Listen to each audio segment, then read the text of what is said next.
Suunnistustausta oli valttia Aulanko Tower Trailin päämatkalla 22 kilometrillä. 4, 3, 2, 1, go!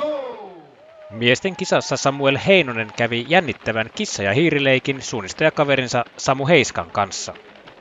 No minä olen oppinut Ylisen Juholta, että näissä kisoissa pitää lähteä kovaa ja kokeilla lähteä kukaan mukaan. Niin kokeilin semmoista taktiikkaa ja alussa sitten lähti joku siinä mukaan, mutta sitten jäi hetken päästä.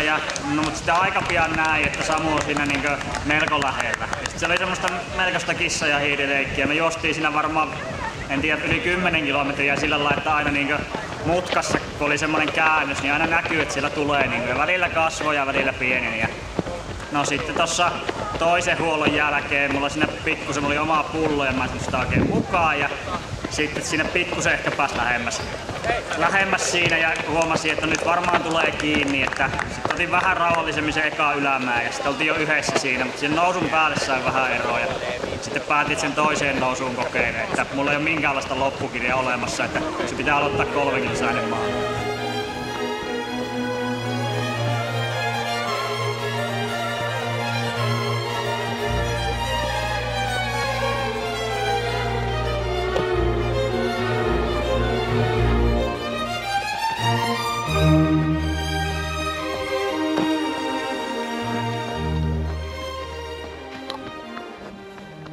Heinosen voittoaika oli 1:30:20. Heiska jäi hänestä lopulta runsaan minuutin, Tommi Lintala oli 3.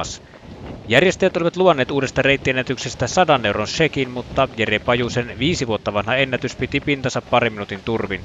Reitti on tosin muuttunut noista vuosista. Mutta eilen justiin sitä tuossa mietittiin, että hyvä kaverini Pajusen Jere laittoi viestiä, että tämmöinen palkinto on saatavilla. Ja sitten mä rupesin aika kovaa aikaa, että eikö ole Ylisen Juhokaan just kovempaa.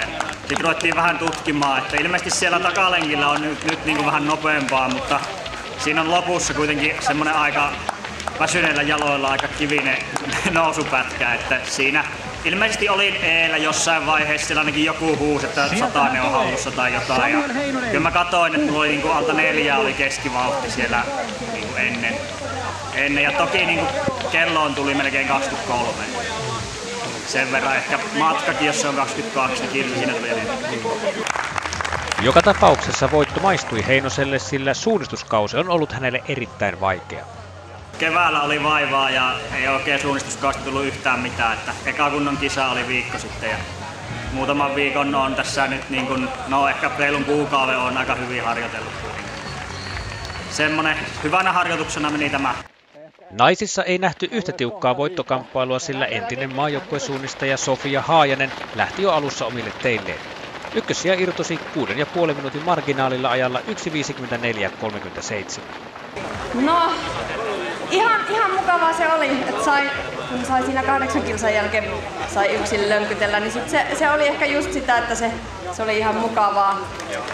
Ja sitten mä tykkään tää reitti on semmonen mukava vaihteleva, että alku on vähän ehkä semmoista teknisempää, sitten se takamoukku on semmoista rallattelua ja sitten loppu on taas vähän mäkeä ja vähän kivikkoisempaakin, mutta sitten toi ihana toi loppu, kun saa vaan rollatella alamäkeen, niin ai että se vika 2 kilsaa oikein mukava.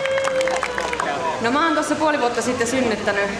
Mä en oo hirveästi toisen lapsen ja mulla on oikeastaan sen 3 vuotta sitten kun synnytin ensimmäisen, niin sen jälkeen ollut aika iso nilkkaoperaatio.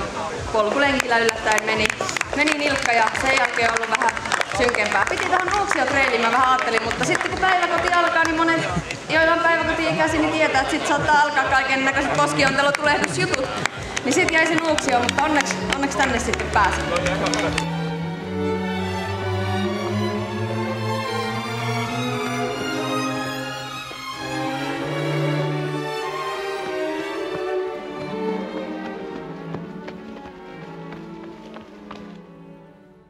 Hän on Sofia Haajanen. Hän tuolla tuulettelee ja ottaa yleisön sillä matkan varrella. Sofia Haajanen! Kisan 2 oli Teija Lehtimäki ennen Maija Kaisanlahtea, joka siirtyi Trail Tour Finlandin kokonaiskilpailun johtoon ennen viimeistä osakilpailua Vaarojen maratonia. Toisena pisteessä on Elisa Sihvola ennen Lehtimäkeä. Palkintosijat ratkaistaan tämän kolmikon kesken. Miehissä Juho Ylisen 3. peräkkäinen kiertuevoitto on vain sinettiä vaille valmis. Muista kärkisijoista riittää vielä vääntöä. Nähdään grande finaalissa kolilla.